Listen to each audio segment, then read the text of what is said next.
لله رب العالمين والصلاة والسلام على أشرف الأنبياء والمرسلين وعلى آله وصحبه أجمعين. ربنا اشرح لنا صدورنا ويسر لنا أمورنا واحلل عقدة من ألسنتنا يفقه أقوالنا. ربي يسر ولا تعسر يا كريم. ربي تمم بالخير ولا حول ولا قوة إلا بالله العلي العظيم.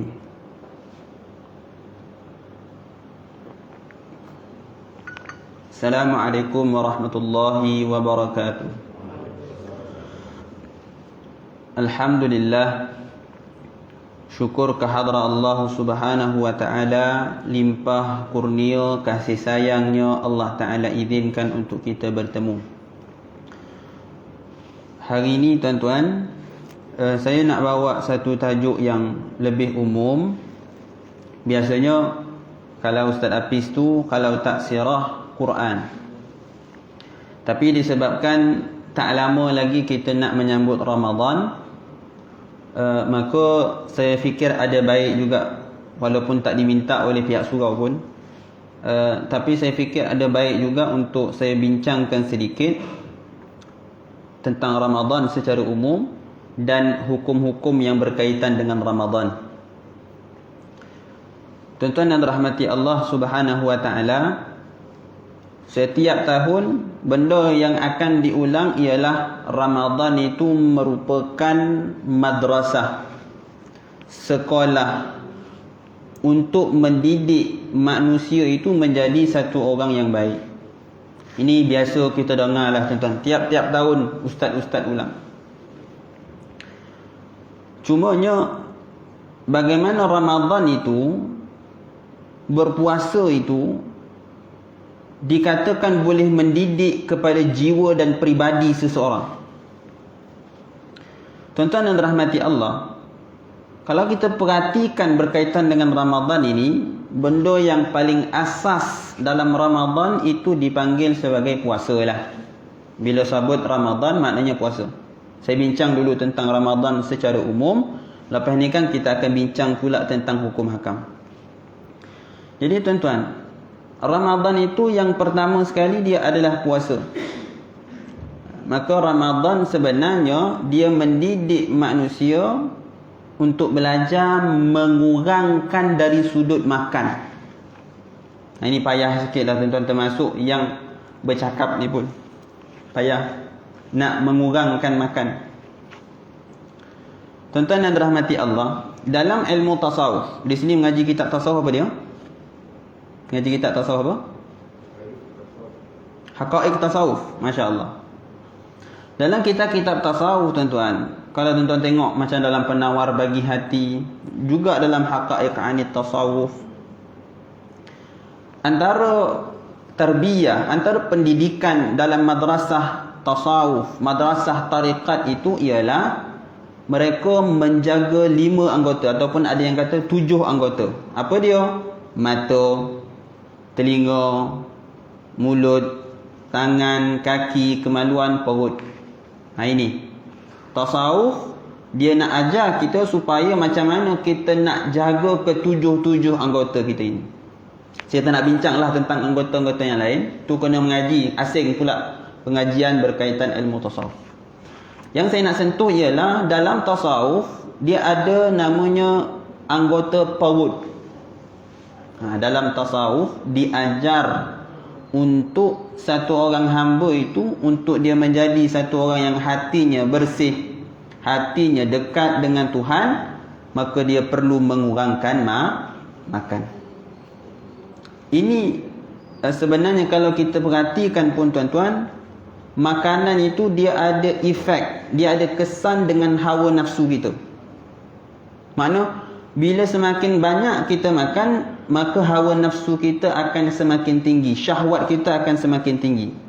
Sebab itu ulama sufi mengatakan, ma syabi'tu yawman qattu illa asaitu aw hamamtu bi ma'siyatin. Ini kata ulama sufi. Dia kata tak adalah satu hari aku kenyang perut aku melainkan 2 perkara. sama ada aku akan melakukan maksiat ataupun aku akan ada di dalam hati aku cita-cita nak melakukan maksiat. Nah, ini dia tuan-tuan yang dirahmati Allah Subhanahu wa taala. Ramadan ajar untuk kita belajar mengurangkan makanan. Satu. Yang keduanya tuan-tuan, Ramadan juga mendidik kita untuk kita menjadi hamba-Nya yang kuat beribadah kepada Allah Taala. Apa dia ibadat? Dengan Quran-Nya tuan-tuan. Dan ternyata nak bagi tahu bagaimana berkesannya madrasah Ramadan itu tuan-tuan, memang kita pun akan rasa lain bila masuk Ramadan. Semangat nak baca Quran tu tak sama dengan bukan bulan Ramadan. Ini tarbiyah daripada Allah Ta'ala. Sengaja Allah Ta'ala turunkan Quran itu pada bulan Ramadan. Sengaja Allah Ta'ala gandakan amalan-amalan pada bulan Ramadan untuk mendidik manusia banyak membaca Quran. Kemudian pada waktu malamnya tuan-tuan, kita buat apa? Kita qiyamul lail. Betul tak? Mana ada qiyamul lail Ustaz? Malam-malam kita tarawih. Tuan-tuan yang dirahmati Allah Subhanahu wa taala, tarawih yang kita lakukan itu pada hakikatnya sebenarnya dia adalah qiyamul lail. Sebab itu tuan-tuan, kan bergaduh setiap kali Ramadan. Ada yang mengabarkan tarawih ini 13 rakaat. Betul tak? Ada yang mengabarkan 20 rakaat. Di sini buat 20 rakaat kan? Kita ambil kepada pandangan yang kuat dalam mazhab Syafi'i yang menyebutkan tarawih itu hanya ada 20 rakaat, tak ada 13.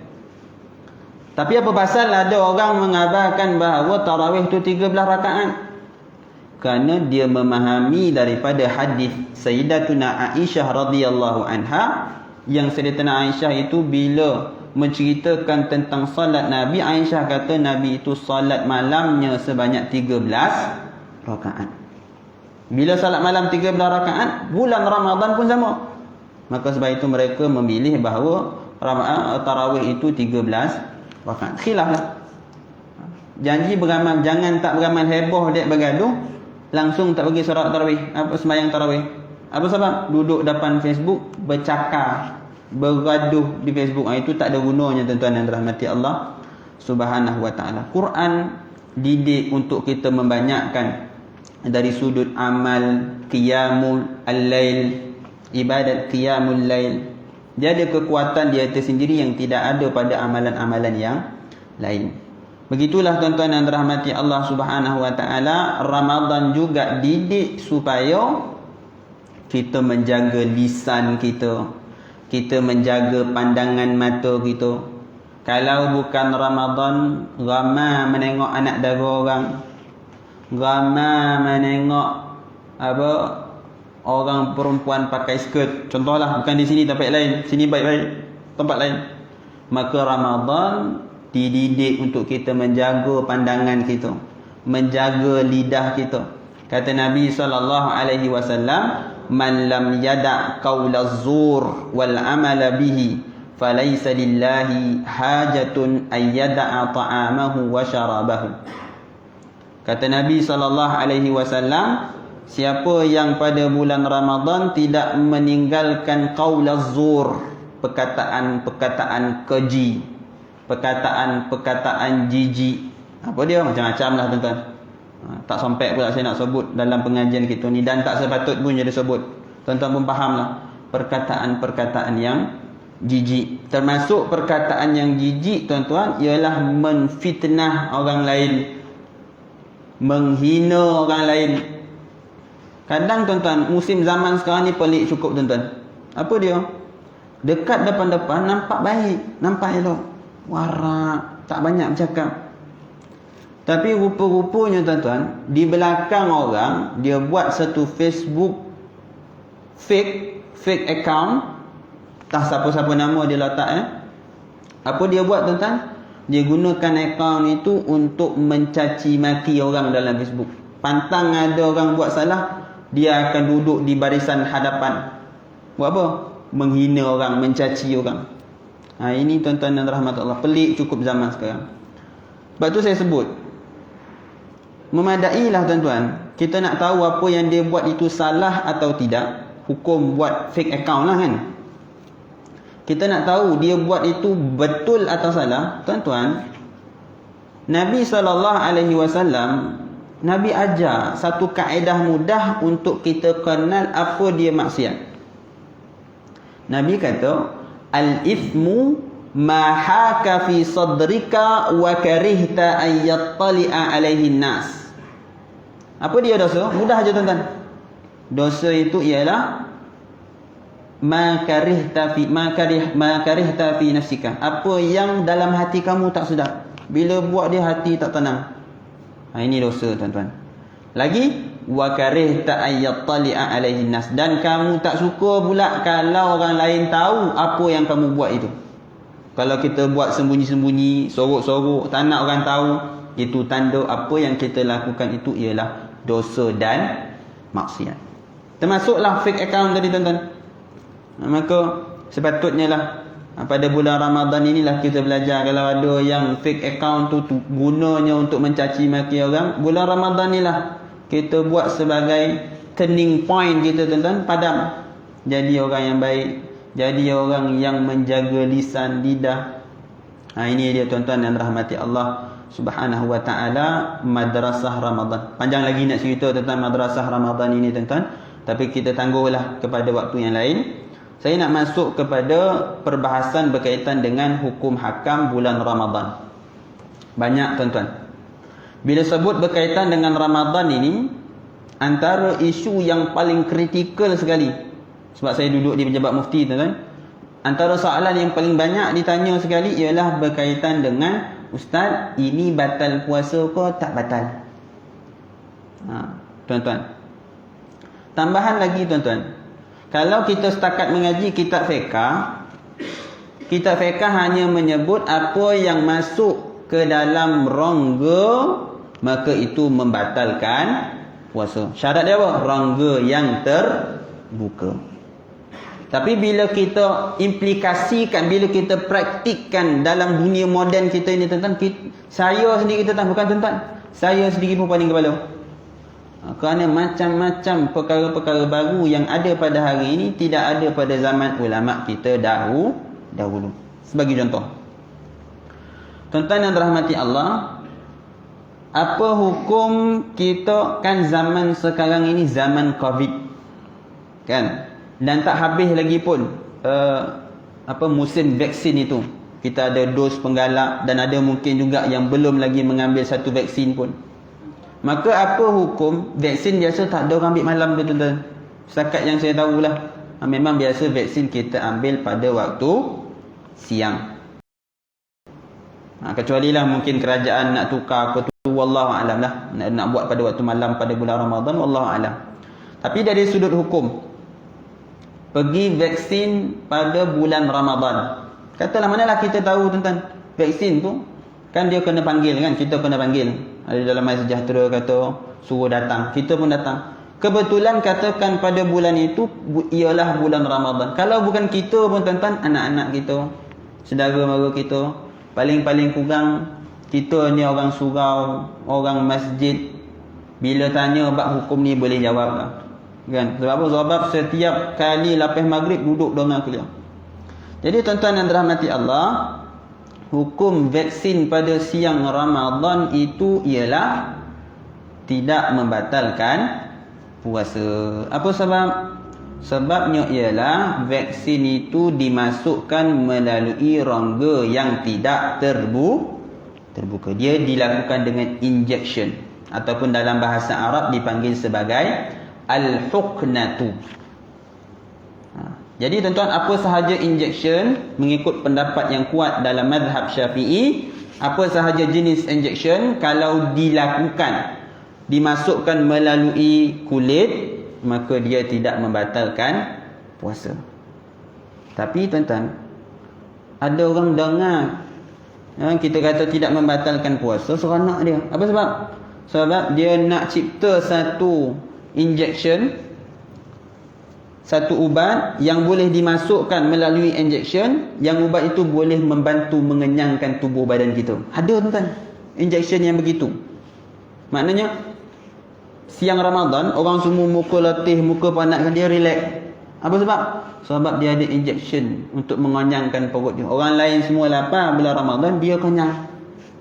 Tuan-tuan, ini ada perbincangan di kalangan fuqaha. Sebab itu ulama menyebut bahawa walaupun pada asalnya ialah bila suntikan itu dimasukkan melalui kulit, dia tidak membatalkan puasa. Tetapi kalau dia boleh memberi tenaga pula kepada diri orang yang disuntik itu, maka itu membatalkan puasa walaupun dilakukan melalui suntikan. Apa sebab? Sebab dia akan merosakkan tujuan maqasid daripada puasa itu. Puasa itu untuk apa? Untuk menahan lapar, menahan dahaga dan menahan segala perkara yang dilarang oleh Allah Ta'ala daripada terbit fajar sehinggalah tenggelam matahari. Ini dia tuan-tuan yang dirahmati Allah Subhanahu wa Ta'ala. Itu isu injection. Selesai tuan-tuan. Apa sajalah orang tanya lepas ni, Ustaz, janganlah tanya Ustaz injection ni. Apa saja injection tuan-tuan, kalau dimasukkan melalui kulit maka dia tidak membatalkan puasa. Okey. Kemudian isu Ramadan, isu Covid lagi tuan-tuan. Sekarang ini kan merebak kat mana-mana aja ada Covid. Tambah-tambah kita nak ke arah endemik ini kan tuan-tuan. Macam-macam. Pergi sana ada orang kena Covid, pergi sini ada orang kena Covid. Jadi tuan-tuan yang dirahmati Allah, saya percaya dan saya yakin bulan Ramadan nanti pun akan berlaku benda yang samalah. Dan ketika itu kita memerlukan untuk melakukan swab test. Swab test. Dia ada dua. Satu test kit yang kita beli dekat farmasi itu, satu yang dicocok oleh dicocok dimasukkan oleh pegawai-pegawai kesihatan. Saya bincang yang dimasukkan ini dulu. Jadi bila kita pergi ke hospital ke, kita pergi ke klinik ke, kita buat swab test, tak kiralah PCR ke RTK ke, maka dia akan memasukkan satu alat melalui rongga hidung. Rongga hidung adalah rongga yang terbuka. Maka bila masuk melalui hidung tuan-tuan, batal tak puasa? Batal. Apa sebab? Sebab dia melebihi daripada dipanggil sebagai khayshum. Ini khayshum tuan-tuan. Ujungnya khayshum. Bila lebih daripada ini, maka dia membatalkan puasa. Tapi ada jugalah, saya dengar ada beberapa tokoh besar juga di Malaysia ini tuan-tuan, yang dia mengatakan bahawa swab test itu tidak membatalkan puasa. Tetapi setakat pengetahuan saya, setakat ilmu yang saya ada, swab test itu membatalkan puasa. Sebab kalau kita pun tuan-tuan, bila dilakukan swab test tu memang masuknya sampai ke dalam. Kalau taklah berngonyit-ngonyit mata kita bila laku swab test tu. Ada yang sampai, kalau macam saya lagi lah tuan-tuan, saya ni ada sedung, kalau dicucuk tu memang bersin. Maknanya dia masuk sampai ke dalam, maka dia membatalkan puasa. Tetapi tuan-tuan, ini saya sebut fatwa ataupun dipanggil sebagai irsyad, fatwa daripada pejabat mufti wilayah persekutuan. Sebab saya pun sendiri setakat ini tak jumpa lagi untuk Negeri Sembilan. Jadi saya ambil daripada pejabat mufti wilayah persekutuan. Pejabat mufti wilayah persekutuan tuan-tuan, kita putuskan bahawa swab test walaupun masuk sampai melebihi daripada khayshum ni, mengikut mazhab Syafi'i batal. Tetapi tuan-tuan yang rahmati Allah, melihat kepada keadaan dan suasana kita ini, maka difatwakan bahawa swab test itu tidak membatalkan puasa. Apa sebab tu tak Ustaz? Boleh pula sebabkan Covid tak batal pula puasa. Tuan-tuan yang dirahmati Allah, yang pertama sekali, dari sudut perbahasan berkaitan dengan rongga ni tuan-tuan, dia perbahasan yang cukup panjang. Cumanya berkaitan dengan hidung ini tuan-tuan, kita mengambil kepada satu pandangan daripada mazhab Imam Malik rahimahullah, mazhab Maliki, yang memberi pandangan bahawa yang membatalkan puasa itu ialah kalau dia masuk melalui mulut. Ini pandangan mazhab Maliki, tuan-tuan. Dalam melihat kepada kepelbagaian mazhab, kita mazhab Syafi'i, maka tuan-tuan, kita di Malaysia ini, kita dah beramal dengan mazhab Syafi'i ini semenjak dahulu. Dan beramal dengan mazhab itu ialah maknanya apa? Konsisten dalam memahami dalil dan nas. Kita pegang mazhab ni untuk apa, tuan-tuan? Kita pegang mazhab sebab ta'assub dengan mazhab Syafi'i? Lah, bukan. Kita pegang kepada mazhab Syafi'i kerana mazhab Syafi'i itu dia menggunakan satu standard kaedah untuk memahami dalil. Mazhab Maliki juga dia ada standard pemahaman dalil dia tersendiri yang berbeza dengan mazhab Syafi'i. Begitulah mazhab Hanafi dan Hanbali. Kalau sekejap kita ambil mazhab Syafi'i, sekejap kita ambil mazhab Maliki, suka-suka kita, tuan-tuan, maka dia akan menyebabkan standard ataupun kaedah nak memahami dalil itu bercelaru. Kaedah nak memahami dalil itu bercelaru. Di samping, tuan-tuan dan rahmati Allah, dia akan menyebabkan apa yang dipanggil sebagai tatabu'ur rukhas, mengambil pandangan yang mudah. Dia tengok mana mazhab yang mudah. Contohnya, tuan-tuan dan rahmati Allah, isu kahwin. Dalam mazhab Syafi'i, kita wajib ada saksi yang pertama. Kemudian wajib ada wali. Wajib ada pengantin perempuan, wajib ada akad. Tapi, tuan-tuan, katalah dia ini, tuan-tuan, dia nak mudah, dia nak sonang. Apa dia buat? Dia mengambil kepada mazhab Hanafi yang mengatakan tidak untuk berkahwin, tuan-tuan, seorang perempuan dia tidak memerlukan kepada wali. Seorang perempuan dalam mazhab Hanafi ni, kalau dia nak berkahwin, dia tak payah minta izin, tak payah bagi tahu ayah dia. Cukup dia dengan lelaki tu kahwin, dua orang settle. Mazhab Hanafi. Jadi, tuan-tuan dan rahmati Allah, kalau kita ambil dengan mudah mazhab ini, mazhab Hanafi ini, kemudian dalam bab yang lain kita guna pula mazhab Syafi'i, maka dia akan jadi namanya tatabu'ur rukhas. Tatabu'ur rukhas ni sengaja dia nak cari pandangan-pandangan yang mudah. Tatabu'ur rukhas ini sepakat para ulama merupakan suatu perkara yang haram. Okey.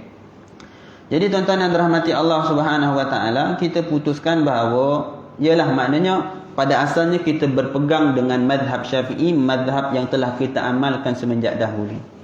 Cumanya, tuan-tuan, dalam mazhab Syafi'i sendiri kita bukan bersifat rigid dan jumud. Buktinya apa, tuan-tuan? Tuan-tuan pergi bayar zakat di pusat zakat, di Mains, tuan-tuan bayar guna bereh ke guna duit? Guna duit. Mengikut mazhab Syafi'i tidak sah, tuan-tuan. Ada orang dia ambil part ini, dia kata kita bukan mengikut mazhab Syafi'i pun di Malaysia ini. Apa sebab? Sebab kita pergi bayar zakat tak bayar guna padi, kita bayar guna duit. Mazhab Syafi'i tak sah guna duit. Ini orang yang tak faham fiqh, tak faham bagaimana berinteraksi dengan mazhab. Tapi nak bercakap bab hukum, bab mazhab. Ini bukan marah ni, tuan-tuan. Ini emosi sedikit. Sebab saya banyak kali dengar, tuan-tuan, orang ungkit isu ini, sebenarnya dia yang tidak memahami bagaimana ulama itu berinteraksi dengan mazhab. Mazhab Syafi'i, walaupun kita kata kita berpegang dengan mazhab Syafi'i, tapi mazhab ini, tuan-tuan, bukan mazhab Syafi'i sahaja. Mana-mana mazhab, kita ada keluasan dalam beragama. Kita bukan sempit, kita bukan rigid. Dalam kaedah mazhab Syafi'i ini, ulama mazhab Syafi'i sebut, tuan-tuan, antaranya Imam Syirwani, antaranya Imam Al-Baijuri rahimahullahu ta'ala, disebutkan mani betulia bi syai'in falyuqallid man ajaza. Siapa yang dalam keadaan dia sukar, dalam keadaan terdesak, maka dia boleh mengambil pandangan mazhab yang lain. Bagi contoh, tuan-tuan yang dirahmati Allah Subhanahu wa taala, contoh apa? Contohnya ialah perubatan yang mengandungi unsur babi. Bukan mencarut ni. Binatang, babi. Kalau nak sopan sikit, khinzir lah. Tapi susah nak menyebut yang sebab apa? Depan dia kho, khinzir susah. Senang babi je. Jadi tuan-tuan yang dirahmati Allah, contoh ubat-ubatan kita pada hari ini tuan-tuan, kebanyakannya lah, ataupun kita kata ada di kalangan ubat-ubat kita pada hari ini yang sumbernya itu adalah daripada gelatin babi. Ini kita tak boleh nak menafikan tuan-tuan. Saya duduk di pejabat mufti wilayah, saya tahu bagaimana perubatan-perubatan kita di Malaysia, ataupun maknanya saya tahu ada unsur-unsur babi itu dalam bab-bab perubatan di Malaysia. Ada. Walaupun mungkin tak banyak lah. Katalah tuan-tuan yang dirahmati Allah, ada satu ubat kita tahu dia itu ada unsur babi. Tapi untuk ketika dan saat ini tak ada ubat lain. Yang ada hanya ubat itu. Kalau kita tak ambil, dia akan menyebabkan dua. Tak meninggal, penyakit makin teruk. Ini disebut fuqaha tuan-tuan. Maka dalam keadaan ini, maka kita boleh mengambil pandangan mazhab yang lain. Contohnya mazhab Maliki. Mazhab Maliki yang mengatakan bahawa daging babi itu memanglah haram. Sebab dinaskan dalam Quran. Tetapi kalau dia dah berlaku namanya istihalah. Istihalah ni apa? Maknanya dah hancur, dah tak raman babi dah. Dah jadi bentuk lain. Maka ketika itu dia boleh digunakan. Maka kita ambil pandangan mazhab Maliki. Tapi dia bukan selama-lamanya tuan-tuan. Jangan seronoklah boleh makan babi. Tak. Ianya ialah pada saat tidak ada ubat yang boleh menggantikan tempat ubat babi tadi. Tapi katakanlah tengah-tengah kita makan itu ada ubat lain yang boleh menggantikan ubat yang ada unsur babi, dan ubat lain itu tidak ada unsur babi, maka kita kena berhenti serta-merta makan ubat ada unsur babi ini, tukar kepada ubat yang tidak ada unsur babi. Jadi dibolehkan itu di saat diperlukan saja. Bila tak perlu, dia kembali kepada hukum dia yang asal. Ini dia tuan-tuan. Ini kaedah nak memahami madhab. Kaedah berinteraksi dengan madhab. Begitulah tuan-tuan yang dirahmati Allah. Sebab tu kita di wilayah persekutuan, kami di wilayah persekutuan, Datuk Mufti Sahibul Samah Datuk Luqman bin Haji Abdullah, beliau putuskan bahawa, beliau beri pandangan bahawa, dan ini juga adalah pandangan daripada JAKIM, Jabatan Agama Islam Kemajuan Islam Malaysia, yang mengatakan bahawa untuk bab swab test ini kita terpaksa ambil kepada madhab Maliki. Cumanya tuan-tuan yang dirahmati Allah Subhanahu Wa Taala, ini mungkin out of record lah. Tuan-tuan yang dirahmati Allah, memanglah maknanya untuk masyarakat awam kita bagi fatwa kata tak apa, tak batal puasa. Tapi tuan-tuan, saya nak cerita pengalaman saya. Saya juga tahun lepas tuan-tuan, sehari sebelum raya, sehari sebelum hari raya Aidilfitri, pejabat saya disahkan beramai-ramai kerana COVID-19. Dan kami diperintahkan untuk kuarantin di rumah. Dan bila kuarantin dan kontak rapat, kena swab test lah. Masa tu bulan Ramadan. Saya ingat lagi tuan-tuan. Jadi saya pun buat swab test macam biasa. Cuma hati saya tak berapa nak sedap lah. Sebab saya tahu Datuk Luqman bin Haji Abdullah ni, mufti wilayah ni, dia adalah satu orang yang sangat berpegang kuat dengan madhab. Akhirnya saya WhatsApp. Saya kata, Datuk, fatwa kita di wilayah kata tak batal. Tapi bila saya pergi swab tadi Datuk, memang masuk sampai ke rongga Datuk. Macam mana saya nak kata tak batal Datuk? Datuk Luqman kata, dia kata, saya sendiri, walaupun dia yang keluarkan fatwa tu tuan, dia yang keluarkan pandangan itu, tapi dia sendiri menyebut bahawa kalau saya akan buat swab test pada waktu malam. Tuan-tuan, fatwa satu bab untuk masyarakat awam, kita nak memudahkan masyarakat awam. Tetapi untuk amal peribadi, kita boleh untuk dipanggil sebagai ihtiyat, untuk berhati-hati. Kalau kita boleh buat pada waktu malam, buatlah pada waktu malam tuan-tuan. Nak mengelakkan daripada khilaf, kerana ada mazhab macam mazhab Syafi'i yang kata batal puasa. Ini dalam bab ibadat. Tapi kalaulah katakan memang kena buat tu siang ustaz, malam tak sampai, malam nak tarawih, maka buatlah waktu siang. Ada dua pandangan. Boleh ambil pandangan yang mengatakan tidak batal, Dan tak berdosa pun ambil pandangan ni tuan-tuan. Boleh, tak ada masalah. Tak perlu ganti pun puasa. Tapi boleh juga ambil pandangan yang lebih berhati-hati. Kita ganti je lah puasa. Senang, bukan susah apa tu. Ganti je puasa. Kita pergi swab test. Tapi jangan pula tuan-tuan lepas itu seronok, oh ustaz kata swab test batal puasa, lepas ni boleh makan. Tak ada tuan-tuan. Dengar sampai habis. Walaupun tuan-tuan bila swab test, katalah kita ambil pandangan yang mengatakan puasa itu batal, tetapi tuan-tuan, dalam perbahasan fiqh, saya ada buat artikel tuan-tuan khusus bab ini, tapi dia akan disiarkan pada bulan Ramadan lah. Tuan-tuan boleh kena follow Pejabat Mufti Wilayah Persekutuan punya Facebook. Saya ada tulis berkaitan dengan ada 7 keadaan dalam mazhab Syafi'i yang walaupun kita tidak berpuasa, kita wajib untuk menahan diri daripada makan dan minum. 7 keadaan tuan-tuan. Walaupun tak berpuasa, walaupun kita kena ganti puasa pada hari tersebut, tapi tetap selepas habis Ramadan kita kena ganti puasa tersebut. Tuan-tuan, apa dia? Saya pun tak berapa nak ingat semua walaupun saya tulis, tapi saya tulis tengok buku. Yang saya ingat tuan-tuan, yang pertamanya ialah kalau katakan, ini banyak berlaku pada tahun-tahun sebelum. Apa dia? Katakan tuan-tuan, pada waktu sahur itu, tengah-tengah sahur tuan-tuan, macam saya zaman dulu lah tuan-tuan, zaman kecil-kecil makin, mak saya mengabarkan, dia kata selagi mana belum habis azan boleh makan lagi, dia kata. Dah azan dah ni, makan cepat-cepat. Sebab bangun terlambat, bangun terlewat, bangun-bangun dah azan. Mak saya kata apa? Pergi makan cepat-cepat, sompet lagi ni sebelum dia baca la ilaha illallah. Saya pun makan lah tuan-tuan. Tapi pada hakikatnya bila dah puasa tuan-tuan, saya belajar, rupanya bila dah azan itu dah tak boleh makan dah. Bukan nak kena tunggu pula la ilaha illallah. Itu zaman dulu tuan-tuan. Katalah tuan-tuan yang dirahmati Allah, kita sahur bulan Ramadan. Sahur-sahur tuan-tuan, dah kenyang perut apa semua kan.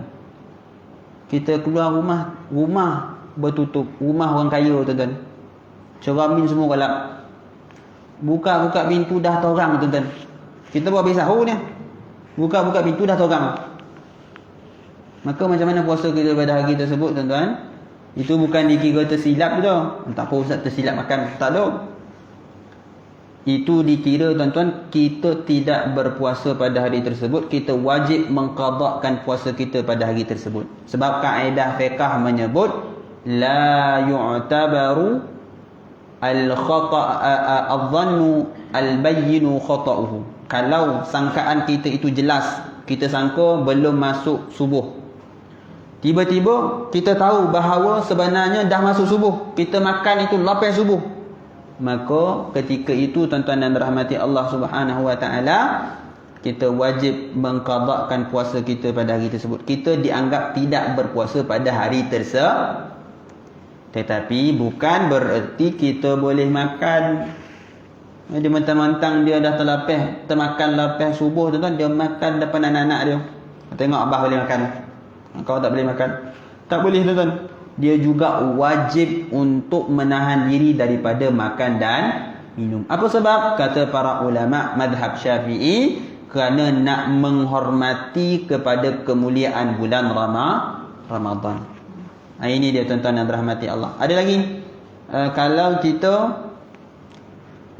berbuka puasa lah, tadi sahur, ni berbuka puasa.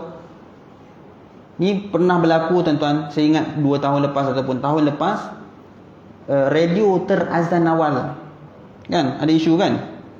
Ataupun katalah tuan-tuan yang dirahmati Allah, kita perut dah lapar, dah petang kan, time tu pula radio dia pasang cerita tu ada azan dalam tu. Kita dengar je azan pun langsung kita ambil air, kita minum haul buana hari tu. Tengok-tengok rupanya drama tuan-tuan. Maka ketika itu baru pukul 6 tuan-tuan. Maka hari tersebut kita wajib mengqadakkan puasa kita. Kita dianggap tidak berpuasa pada hari tersebut, Tetapi bukan sekali lagi tuan-tuan maknanya kita lepas tu boleh makan. Tetap daripada pukul 6 sampai maghrib itu kita tidak boleh makan, tidak boleh minum, samalah dengan bersama dengan isteri. Ini dia tuan-tuan, ini hukum. Begitu juga tuan-tuan yang dirahmati Allah Subhanahu wa taala. Apa lagi ya? Ada 7 keadaan. Saya pun tak berapa ingat dah tuan-tuan, tapi ada keadaan-keadaan tersebut. Kalau nanti ada masa yang lain, saya cuba kongsikan 7 keadaan tersebut.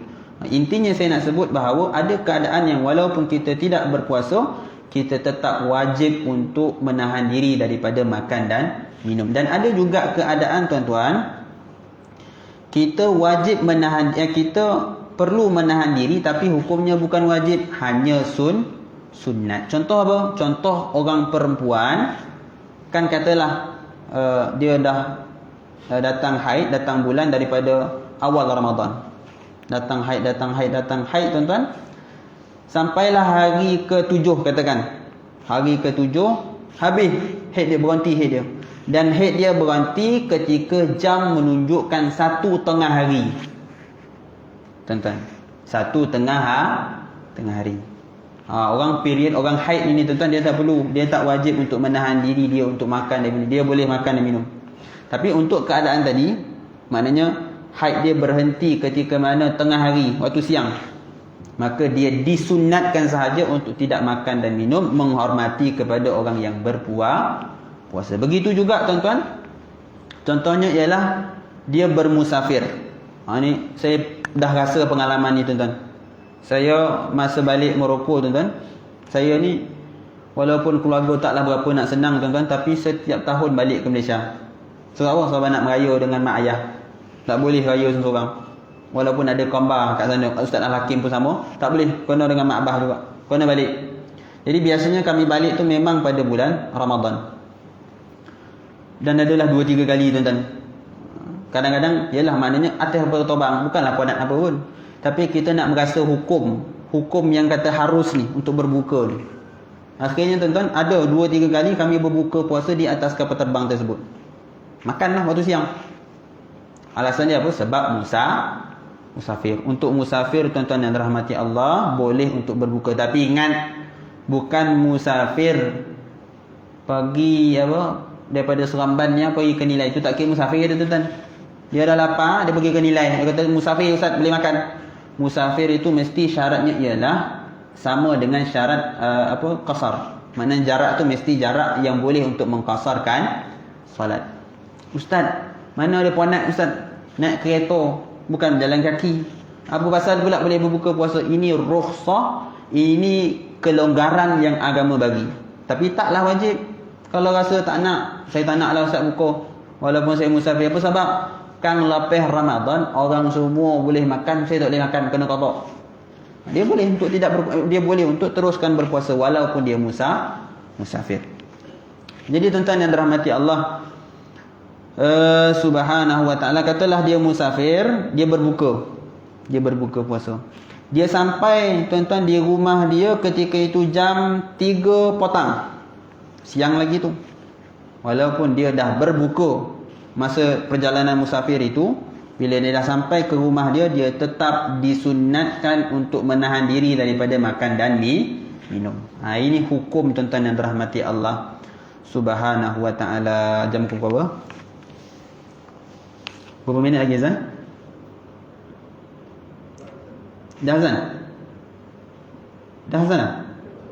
Wallahu ta'ala a'la wa alam. Ada banyak tuan-tuan isu-isu yang berkaitan dengan Ramadan ini. Kalau ada rezeki nanti kita bincang lagi tuan-tuan. Dan kalau tak pun tuan-tuan boleh rujuk terus kepada web Pejabat Mufti Wilayah ataupun kepada Facebook Pejabat Mufti Wilayah. Ada juga beberapa hukum yang kita revise balik. Antaranya hukum berkaitan dengan inhaler, kita tarik balik tuan-tuan. Sebelum ini fatwa Pejabat Mufti Wilayah membenarkan, maknanya penggunaan inhaler itu tidak membatalkan puasa. Tapi akhirnya bila Datuk Luqman bin Haji Abdullah, beliau melihat bahawa fatwa tersebut perlu di-revise semula, perlu dibaiki semula.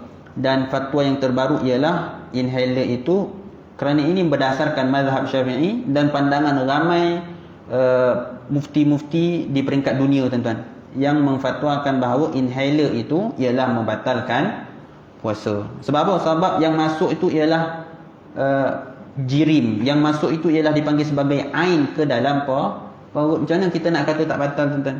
Sebab kata Datuk Mufti tuan-tuan, kalau kita kata tak batal, untunglah orang yang merokok. Apa sebab? Kerana merokok pun konsepnya sama, asap masuk bukan konyang. Kalau kita kata inhaler tak batal, maka kita juga kena kata rokok juga tidak membatalkan puasa. Sebab itu kita fatwakan bahawa inhaler itu membatalkan puasa. Jadi katalah, tak berhenti juga sikit lagi tuan-tuan. Katalah maknanya kalau penggunaan itu jarang, maknanya mungkin dalam sebulan itu 2-3 kali je dia pakai ketika memerlukan, tu tak ada masalah tuan-tuan. Katalah ada orang, wallahu alam, saya tak tahu ada wujud atau tidak. Katalah ada orang yang memang dia memerlukan inhaler, sedut nafas itu setiap hari. Mana kalau dia tak ambil, dia akan ada masalah.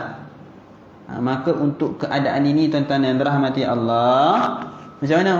Selepas Ramadan pun dia nak qada macam mana ustaz? Dia memang kena pakai inhaler juga. Ramadan tak Ramadan, dia memang pakai inhaler.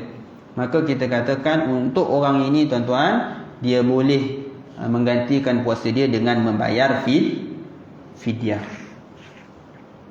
Kecuali tuan-tuan yang dirahmati Allah, tiba-tiba katalah takdir Allah Ta'ala penyakit asma dia sembuh, maka dia kena qada lah puasa tersebut.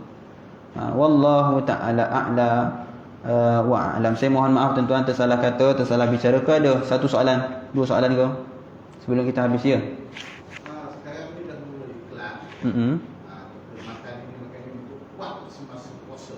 Makanan tambahan lah, bukan makan waktu siang. Makan malam ni supaya besok segar.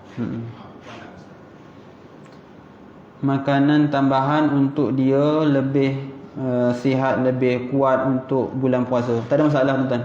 Jangan makan time zuhur dah lah. Selagi makan itu, maknanya malam tu sahur tu dia ambil minum ubat itu untuk bantu dia lebih bertenaga pada waktu siang, tak ada masalah. Dan Islam pun tuan-tuan yang dirahmati Allah, disyariatkan sahur itu tujuannya apa? Nak memberi tenaga untuk di siang hari. Wallahu ta'ala a'la wa alam. Satu lagi terakhir mungkin, ya. Ambil darah tidak dianggap sebagai memasukkan sesuatu ke dalam tubuh badan. Ibnu Abbas radhiyallahu anhu dia sebut, innamal fitru mimma dakhala la mimma kharaja. Yang membatalkan puasa itu kata Ibnu Abbas ialah yang masuk ke dalam tubuh badan. Adapun yang keluar daripada tubuh badan itu tidak membatalkan puasa. Di zaman Nabi SAW, Nabi melakukan al-hijamah, iaitu berbekam. Berbekam masuk darah ke keluar darah? Keluar darah. Itu tidak membatalkan puasa. Banyak lagi tuan-tuan kita nak bincang isu masuk insulin ketika siang Ramadan, memakai bantuan pernafasan di siang Ramadan. Terlalu banyak hukum-hukum yang khususnya hukum-hukum yang berbentukkan temporary. Saya juga ada bahas tentang, saya juga ada tulis tentang berkaitan dengan ada satu alat namanya spekula. Kenapa saya nak tulis isu ni? Sebab isteri saya mengalami keadaan tu tuan-tuan. Spekula ni ialah alat yang, minta maaf tuan-tuan saya terpaksa sebut, ini hukum. Spekula ni adalah alat yang dia masukkan ke dalam faraj wanita. Untuk apa? Untuk doktor, bukan orang biasa buat tuan-tuan. Doktor, orang biasa tak boleh buat. Doktor masukkan spekula itu ke dalam faraj untuk dia tengok, untuk dia kajilah apa yang ada dalam rahim tersebut, atau macam-macam lah perubatan ataupun tujuan perubatan yang dikehendaki oleh pakar-pakar perubatan. Cumanya dari sudut kami pejabat mufti, kita bahas hukum, maknanya masukkan spekula tu batal puasa atau tidak. Itu semua isu-isu yang menarik untuk kita bincangkan tuan-tuan yang dirahmati Allah Subhanahu Wa Taala. Sikit-sikitlah, nak habiskan semua kan sampai ke tengah malam pula. Kita sikit-sikit tuan-tuan yang dirahmati Allah. Kalau ada apa-apa soalan, tuan-tuan boleh tanya terus. Kalau ada masa saya jawab, kalau tak ada masa, bagi saya masa sikitlah, 2-3 hari nanti saya jawab insya-Allah. Wallahu ta'ala a'la wa alam. Assalamualaikum warahmatullahi wabarakatuh.